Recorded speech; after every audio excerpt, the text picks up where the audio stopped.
ہم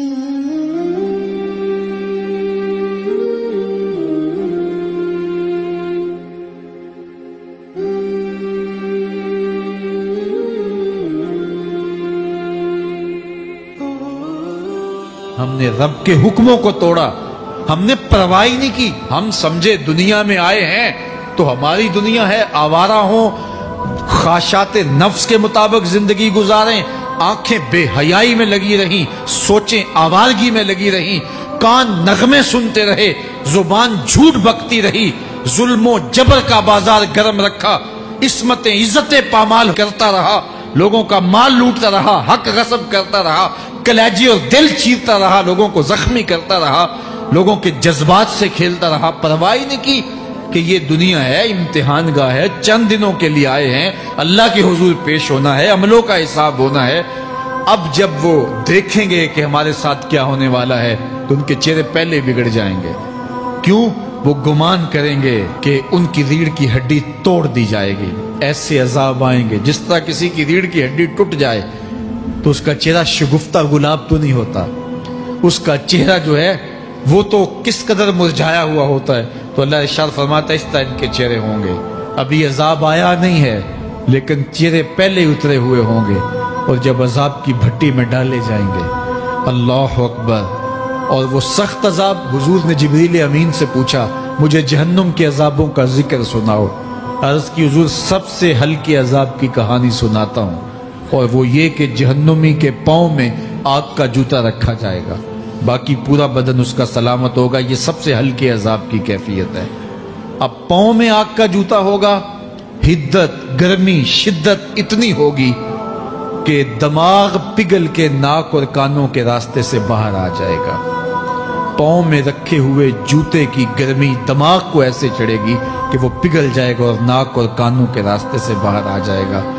تو اللہ کے عذاب کے خوف سے چہرے بگڑ جائیں گے، حالت سلامت نہیں رہے گی۔ یہ بات ذہن میں رکھیں کہ اللہ جس کو جہنم میں ڈالے گا اس کو اس صورت میں نہیں ڈالے گا، یہ محمدی صورت ہے، یہ شکل اس کی چھین لی جائے گی اور اس کی شکل بڑی کر دی جائے گی۔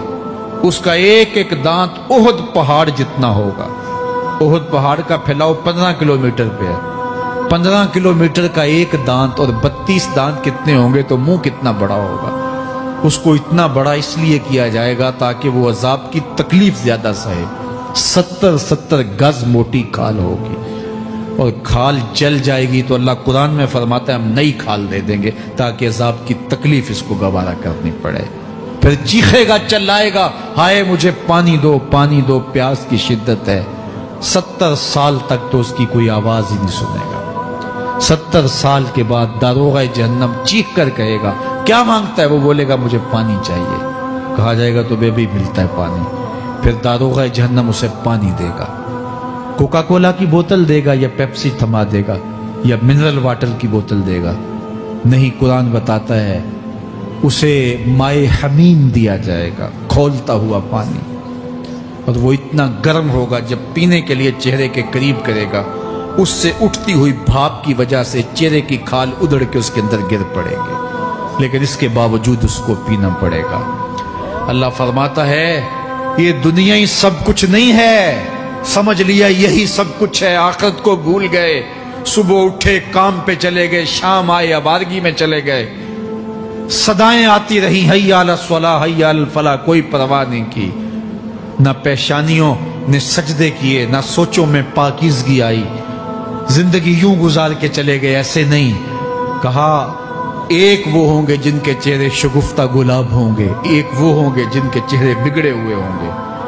اللہ اکبر، کلا اذا بلغت التراقی، یہ تو قیامت کا منظر ہے نا، قیامت سے قبل بھی ایک منظر ہے، اللہ اس منظر کو بھی بیان کر رہا ہے، کلا اذا بلغت التراقی، ہاں جب جان گلے کو پہنچ جائے گی۔ اے انسان تیرے اوپر وہ گھڑی بھی آنے والی ہے، وہ وقت بھی آنے والا ہے جب سانس اس ہنسلی میں اٹک جائے گا، جب سینے سے بھی سانس اوپر چلی گئی، اب ڈاکٹر بھی لا علاج قرار دے رہے ہیں کہ اب علاج نہیں رہا ہے، جان بس اب نکلنا چاہ رہی ہے، اور کہا جائے گا کوئی جھاڑ پھونک والا بلاؤ۔ اب ڈاکٹروں نے تو جواب دے دیا اب سانس اٹک گئی گلے میں، چند لمحوں کی مہمان ہے۔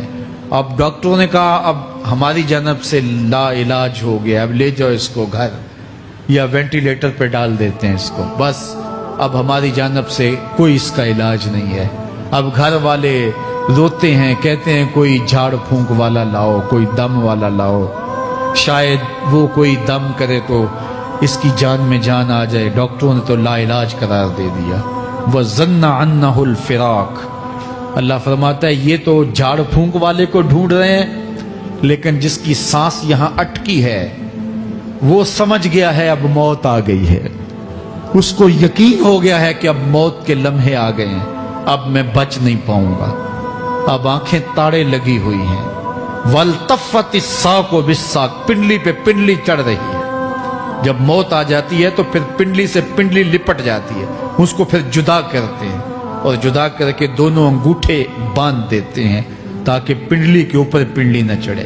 اللہ وہ منظر بیان کرتا ہے، صاحب یہ وقت آنے والا ہے جب دونوں انگوٹھے باندھ دیے جائیں گے، جب ناک میں روئی ٹھونس دی جائے گی، جب چٹے لباس میں کفن دیا جائے گا، جب غسال کے سامنے بے بس پڑے ہوں گے، وہ چاہے یہ بازو اٹھائے چاہے یہ بازو اٹھائے، گرم پانی ڈالے یا سرد پانی ڈالے، جب بس پڑے ہوئے ہوں گے جو ہے وہ غسل دینے والوں کے، اور ناک میں روئی ہوگی اور دونوں انگوٹھے آپس میں بندھے ہوں گے۔ یہ محل، یہ ماڑی، یہ کوٹھیاں، یہ بنگلے جس کو سویر شام لگ کے حلال حرام کی تمیز کیے بغیر بنایا تھا، غوث اعظم رضی اللہ تعالیٰ عنہ بولے مکان بنا رہا ہے، بسیں گے اور حساب تو جا کے دے گا، اور یہ تو ایک رات بھی تجھے اس گھر کے اندر نہیں رکھیں گے کہ چلو ایک رات مہمان رکھ لیں۔ کہتے ہیں نہیں نہیں، مہمانوں نے بھی جانا ہے تو جلدی کرو، اس کو سپرد کراؤ، وہ تو تیرا لباس بھی پھاڑ کے اتاریں گے، خود غسل دینے کے لیے تیار بھی نہیں ہے، تجھ سے خوف آنے لگا ہے۔ جاندی واری ڈرونا بنے ہوتے، ہاتھ نہ لاندے ڈر دے، جنہ لئی تو پاپ کمائے اج کتھے نہیں تیرے کر دے۔ آج تو وہ تیرے ساتھ تجھے غسل دینے کے لیے آمادہ نہیں ہے۔ وَالْتَفَّتِ السَّاقُ بِالسَّاقِ، جب پنڈلی پہ پنڈلی چڑھنے لگ جائے گی، إِلَىٰ رَبِّكَ يَوْمَئِذٍ الْمَسَاقُ، اس دن تیرے رب کی طرف ہی لوٹ کے جانا ہے۔ فَلَا صَدَّقَ وَلَا صَلَّىٰ، اس نے نہ تو سچ مانا اور نہ نماز پڑھی، وَلَٰكِنْ كَذَّبَ وَتَوَلَّىٰ، ہاں جھٹلایا اور منہ پھیر کے چل پڑا۔ ثُمَّ ذَهَبَ إِلَىٰ أَهْلِهِ يَتَمَطَّىٰ، پھر اپنے گھر کو اکڑتا ہوا چلا۔ اولا لک فاولا ثم اولا لک فاولا، تیری خرابی آ پہنچی، ہاں تیری خرابی آ پہنچی۔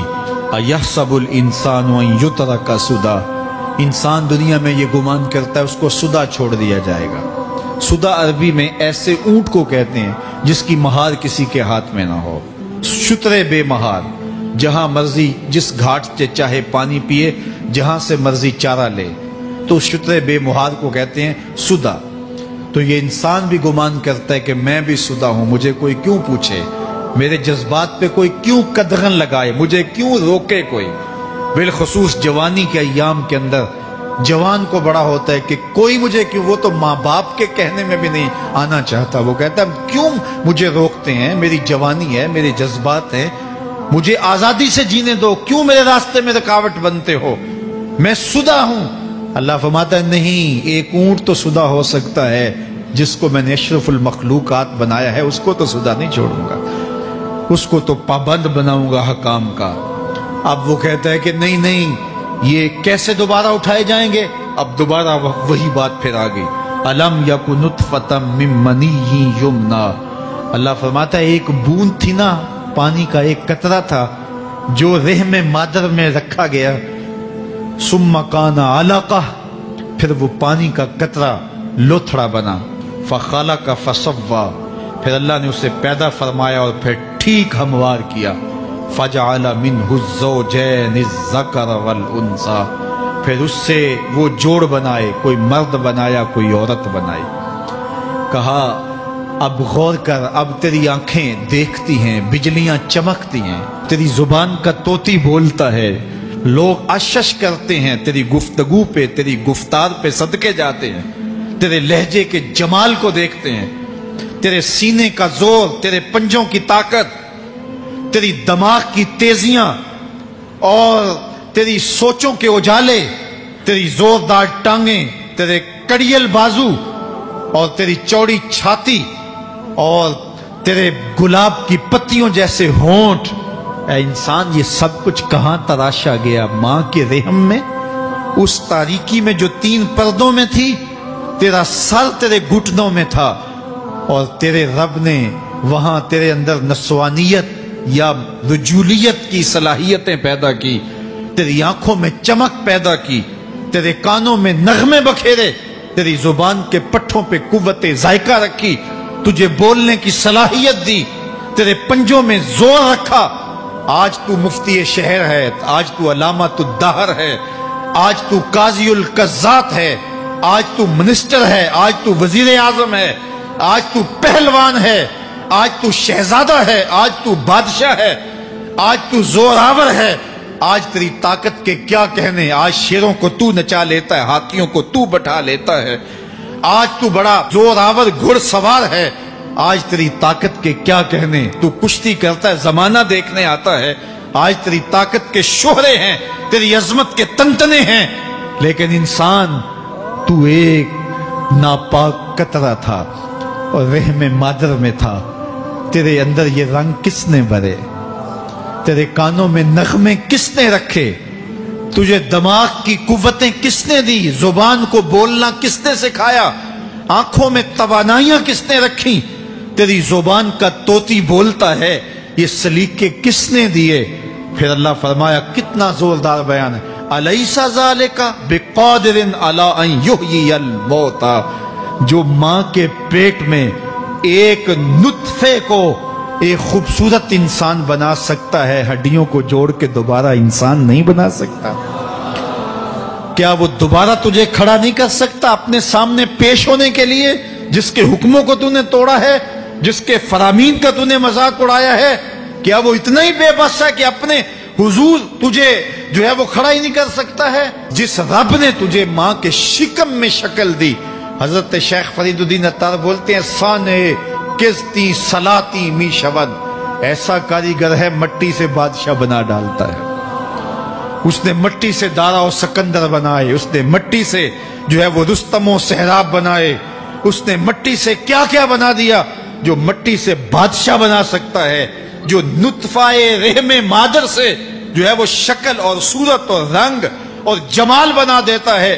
تیری صورت نکھرتی ہے، تیرے ہونٹ گلابی ہیں اور تیری نرگسی آنکھیں ہیں، تیرے ریشمی بال ہیں اور تیری خوبصورت رنگت ہے، تو چال چلتا ہے تو لگتا ہے قیامت چل رہی ہے، تیرا قد رانا جو ہے وہ صنوبر کو شرماتا ہے، تیری گفتار کے تنتنے ہیں۔ جس نے اتنی خوبصورت شکل ماں کے رحم میں بنائی، کیا وہ ہڈیوں کو جوڑ کے دوبارہ انسان نہیں بنا سکتا؟ وہ دوبارہ انسان بنائے گا اور پھر تجھے اپنے حضور کھڑا کرے گا۔ اور ایک حدیث میں آتا ہے، اللہ بندے کو اپنے حضور کھڑا کرنے کے بعد اپنے سامنے سے ہٹنے نہیں دے گا جب تک 5 سوال نہیں پوچھ لے گا۔ ان عمرہ ہی فیما افنا ہو، اس کی عمر کے بارے میں پوچھے گا، کہاں ضائع کی؟ میں نے تجھے زندگی دی، 60 سال 70 سال 40 سال 50 سال، اس زندگی کو کہاں گزار کے آیا ہے؟ ان شباب ہی فیما ابلا ہو، اس کی جوانی کے بارے میں پوچھا جائے گا، جوانی کہاں گزار کے آیا ہے؟ مجنوں تو نہیں بنا رہا، خواہشات کا اسیر تو نہیں ہو گیا، دیوانوں کی طرح زندگی تو نہیں گزار کے آ گیا؟ تیری جوانی کسی چوک میں تو نہیں گزری، تیری جوانی آوارگی میں تو نہیں گزری، ساری رات سوشل میڈیا کے اوپر گندگی اور غلاظتیں تو نہیں دیکھتا رہا؟ تیری زندگی گزری کہاں ہے؟ تیری جوانی گزری کہاں ہے؟ اگر کوئی جواب نہ ہوا تو پھر کیا جواب دے گا؟ اور وہ کتنا خوش نصیب ہوگا جو کہے گا، مالک میری جوانی سجدوں میں گزری، میری جوانی قیام میں گزری، میری جوانی رکوع میں گزری۔ میرے حضور فرماتے ہیں، سبعۃ یظلھم اللہ فی ظلہ یوم لا ظل الا ظلہ، 7 اشخاص ایسے ہیں قیامت کے دن جب کوئی سایہ نہیں ہوگا، اللہ ان 7 کو اپنے عرش کا سایہ دے گا۔ ان میں سے دوسرا شخص میرے حضور نے بیان فرمایا، وشاب نشأ فی عبادت اللہ، وہ جوان جس کی جوانی اللہ کی عبادت میں گزری۔ جوانوں، اپنی زندگی کو مالک کی دہلیز پہ لے آؤ۔ جوانی وہی ہے جو مالک کی چوکھٹ پہ گزرے۔ اپنے دل کا تعلق جوڑو، عشق کرنا ہے تو پھر آمنہ کے لال سے کرو۔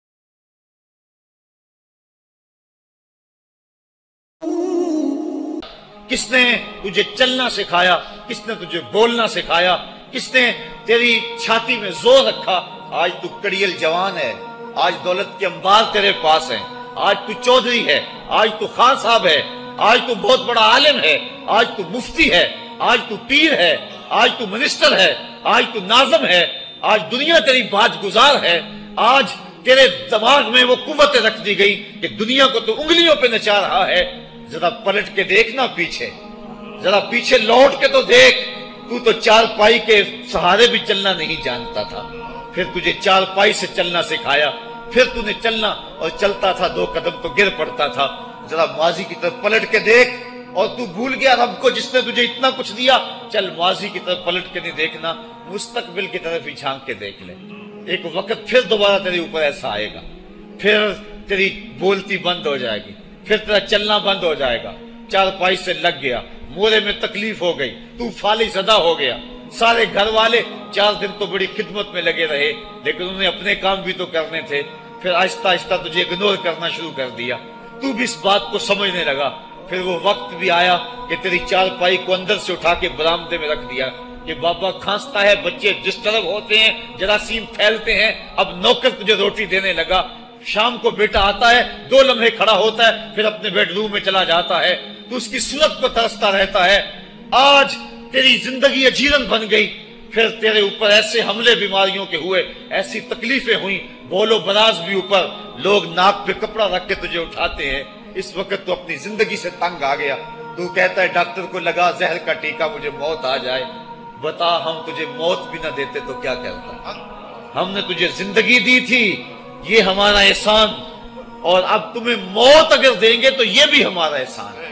اگر تو تڑپتا تھا، تیری زندگی جو ہے وہ اجیرن بن چکی تھی، سارے تجھ سے تنگ آ گئے تھے، تیرے بیٹے بھی کہتے دعا کرو اللہ بابے کو پردہ دے دے، سارے تیرے پردہ مانگ رہے تھے۔ اب بتا کہ ہم تجھے پردہ بھی نہ دیتے تو کیا کرتا؟ ثم اماتہ فاقبرہ، شکر کر ہم نے تجھے موت عطا کر دی، فاقبرہ، اور پھر اس کے بعد تجھے قبر دی۔ کتا بھی تو مرا تھا، گھسیٹ کے روڑی پہ ڈال دیا، بکری بھی تو مری تھی، گھسیٹ کے روڑی پہ ڈال دیا، تجھے بھی روڑی پہ ڈال دیا جاتا تو کیا تھا؟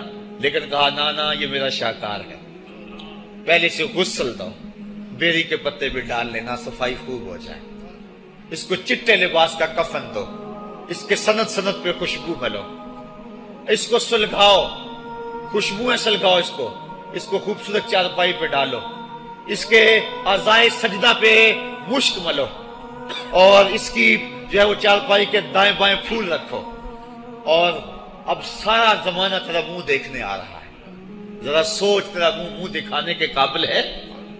اور پھر کہا اب اس کو اٹھاؤ قبرستان میں لے چلو، زمانہ آ گیا، تو آج دولہا بنا ہوا ہے اور زمانہ تیری برات بنی ہوئی ہے۔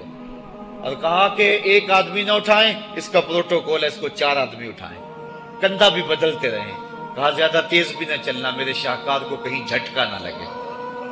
اور پھر تیرا پروٹوکول، امام کعبہ بھی ہو تو وہ پیچھے ہے، تیری لاش آگے۔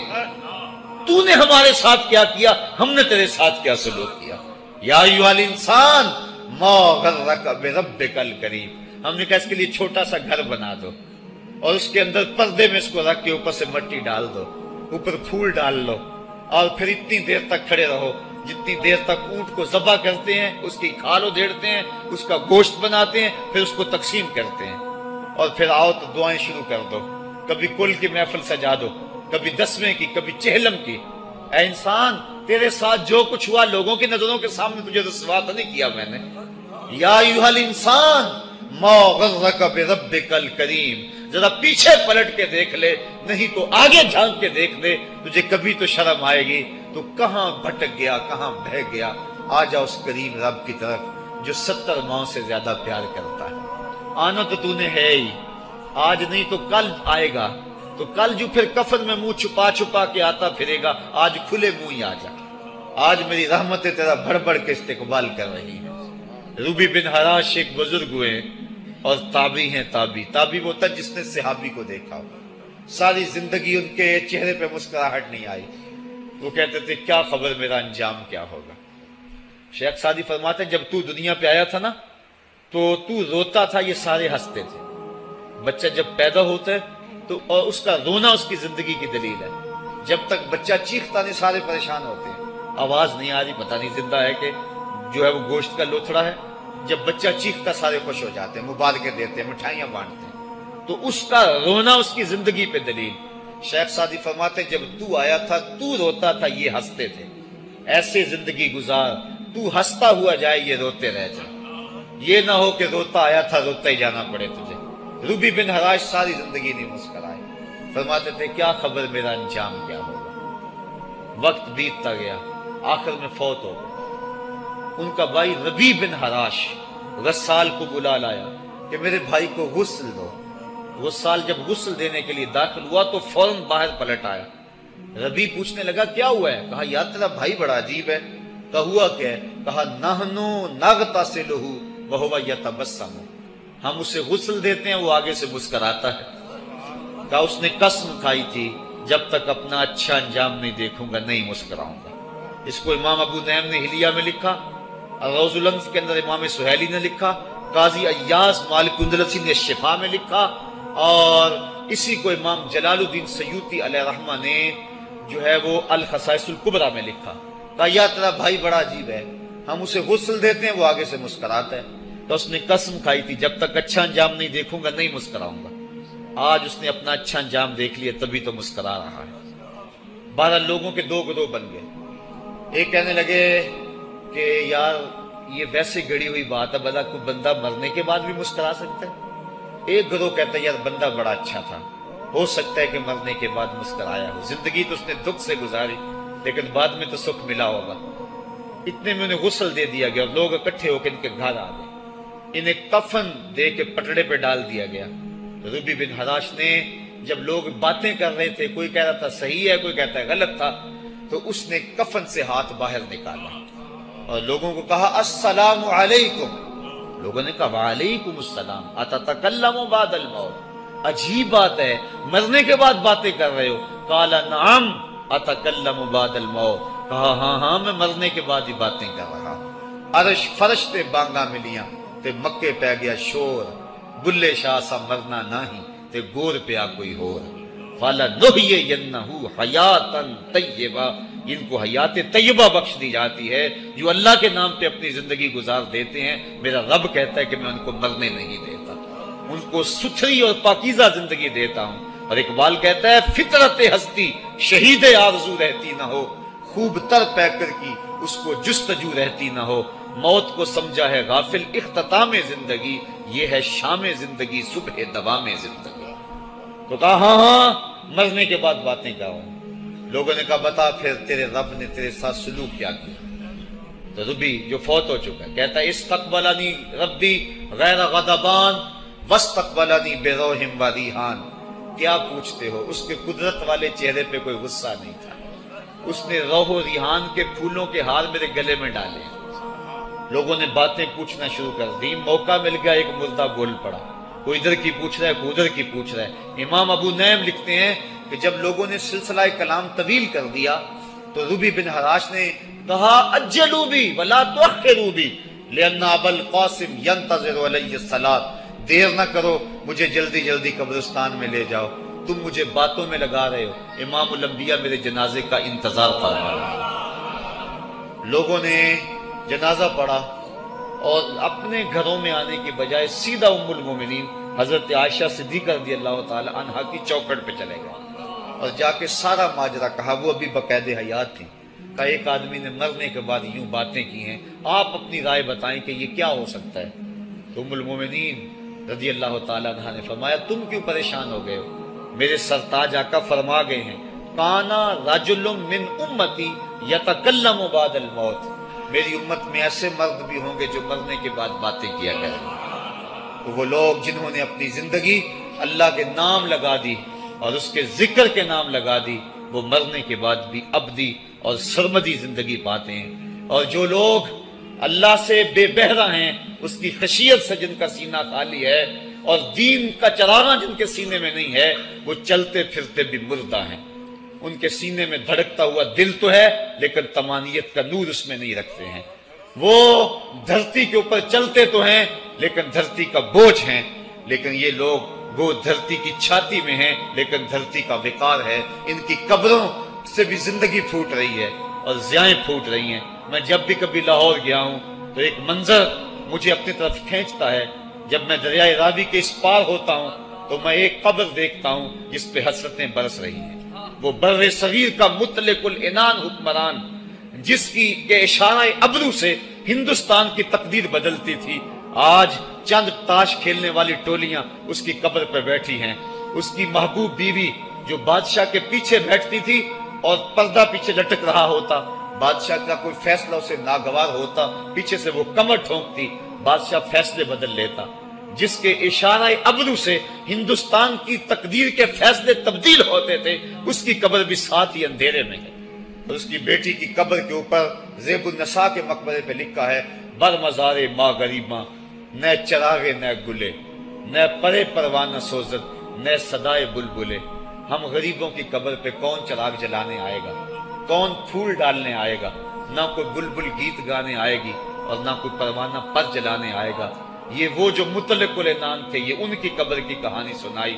اور جب میں دریائے راوی کا کنارہ پار کرتا ہوں تو ایک لوح مزار وہ بھی ہے جہاں جلی حروف میں لکھا ہے، گنج بخشے فیض عالم، مظہر نور خدا، ناکساں پیر کامل، کامراں رہنما۔ جب زندگی ایک طرح کی نہیں ہوتی تو پھر موت بھی ایک طرح کی نہیں ہوتی۔ جب دنیا پہ رہنے والے لوگ ایک طرح سے زندگی نہیں گزارتے تو ان کی برزخ بھی ایک طرح کی نہیں ہوتی۔ تو یہ ہیں وہ لوگ جن کی قبروں پہ آج بھی چراغاں ہیں، جن کے نام کا آج بھی تنتنا ہے۔ 1000 سال گزر گئے، ان کی نسبی اولاد تو کوئی نہیں ہے، انہوں نے تو شادی بھی نہیں کی تھی، لیکن اس کے باوجود دن کو چلے جاؤ، کڑکتی دوپہر کو چلے جاؤ، برستی بارش میں چلے جاؤ، لمبی رات کی تنہائی میں چلے جاؤ، موسم کی کسی بھی شدت میں چلے جاؤ، حکومتوں کے بدلتے ہوئے ماحول، مارشل لاؤ کی کیفیتیں، جس دور جس حالت میں مرضی جاؤ، آپ کو وہاں میلہ نظر آئے گا، وہاں ہجوم عاشقہ نظر آئے گا۔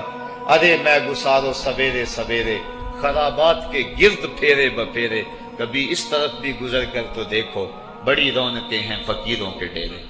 تو وہ لوگ جنہوں نے اپنی زندگی اپنے مالک کے نام گزاری، وہی زندہ ہیں، وہ سرمدی اور ابدی زندگی پائے ہوئے ہیں۔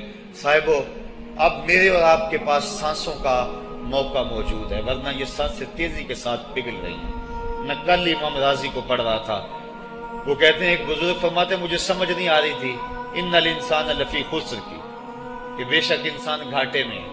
تو میں سوچ رہا تھا کیسے گھاٹے میں ہے، تو کہا کہ مجھے سمجھ اس طرح آئی کہ میں بازار گیا، میں نے ایک شخص کو دیکھا جو پھٹے پہ برف رکھ کے بیچ رہا تھا، اور آواز کیا لگا رہا تھا، ارحمو ارحمو من یذوب راس مالہ، اور رحم کرو اس بندے پہ، اگر تم نے تھوڑی بھی دیر لگا دی اور میرے سے سودا نہ خریدا تو میرا جو راس المال ہے میرا وہ بھی لٹ جائے گا، کیونکہ برف تو میری پگھلی جا رہی ہے، اور اگر تم نے خرید لی میری برف تو میرے پیسے کھڑے ہو جائیں گے، اور اگر تم نے میری برف خریدنے میں دیر کر دی تو جو میں نے پیسے لگائے ہیں میرے وہ بھی پورے نہیں ہوں گے۔ تو وہ کہہ رہا تھا، ارحمو من یذوب راس مالہ، وہ کہتے مجھے ان الانسان لفی خسر کی سمجھ نہیں آ رہی تھی، اس کے اس جملے کو سن کے سمجھ آ گئی کہ انسان جلدی جلدی اپنی سانسوں کو گوا رہا ہے، اسے چاہیے کہ جلدی جلدی ان سانسوں سے کام لے لے، ورنہ یہ سانسوں کی برف پگھل جائے گی اور اس کی یہ پونجی بھی برباد ہو جائے گی۔ تو صاحبو، میں اور آپ لمحہ لمحہ موت کے قریب ہو رہے ہیں، لمحہ لمحہ موت کے قریب ہو گئے ہیں۔ آج میں دوپہر کو بیٹھا تھا تو وہ ایک شخص آ کے میاں صاحب کا شعر پڑھنے لگا، دیگر تے دن گیا محمد، اوڑک نو ڈب جانا۔ تو میری نظر چلی گئی، میں نے کہا ابھی تو 10 بجے ہوں گے، تو میں نے کہا صبح کے 10 بھی بج گئے اور پھر 12 بھی بج جانے، پھر ظہر بھی ہوگی، پھر دیگر بھی ہوگی، اور اس کے بعد پھر شام بھی ہو جانی ہے۔ اب ہم دیگر تک تو پہنچ گئے ہیں، اب شام کے تدلکے بھی قریب ہو گئے ہیں، تو یہ دن ڈوب جانا ہے تھوڑی دیر کے بعد۔